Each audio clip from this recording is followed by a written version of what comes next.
سحری کی دعا جو اکثر آپ ٹی وی چینلز کے اوپر سنتے ہیں، وَبِصَوْمِ غَدٍ نَوَيْتُ مِنْ شَهْرِ رَمَضَانَ، یہ علماء اکرام کی خدمت ہے امت کے لیے۔ قرآن و سنت میں کہیں یہ دعا رپورٹ نہیں ہوئی۔ نیت کافی ہے، روزہ رکھنے کی کوئی دعا نہیں ہے، صرف نیت ہے، اور وہ تو جنرل ہے۔ بخاری مسلم دونوں میں حدیث ہے، انما الاعمال بالنیات، اعمال کا دار و مدار نیتوں کے اوپر ہے۔ تو نیت تو رات کو ہماری ہو جاتی ہے، یہ نہیں ہے کہ آپ نے صبح ایگزیکٹ اسی وقت اپنے دل میں کوئی نیت کو حاضر کرنا، وہ نیت تو ہے۔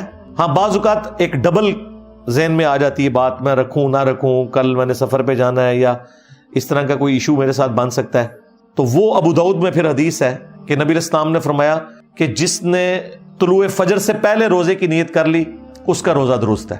یعنی وہ پھر آپ نے نیت فجر کا وقت داخل ہونے سے پہلے، یعنی ختم سحری سے پہلے کرنی ہوگی۔ فرض روزے کی نیت، نفلی روزے کی نیت آپ جب مرضی چاہیں کر سکتے ہیں۔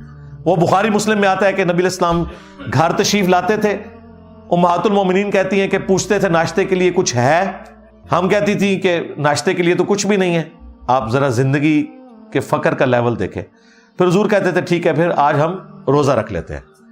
اس کے لیے پھر شرط ہے کہ آپ نے ختم سحری سے اس وقت تک کچھ کھایا نہ ہو، اور امہات المومنین کہتی ہیں اگر کچھ کھانے کے لیے ہوتا تو ہم حضور کو پیش کرتے، تو پھر آپ افطار فرما لیتے، یعنی ناشتہ کر لیتے۔ ناشتے کو بھی آپ بریک فاسٹ کہتے ہیں نا، روزہ توڑنا۔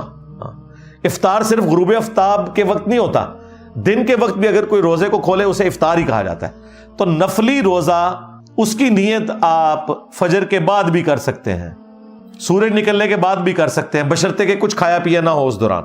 لیکن فرض روزے کی نیت آپ نے طلوع فجر سے پہلے کر لینی ہے، وہ میں نے ابو داؤد کی حدیث آپ کو بتا دی۔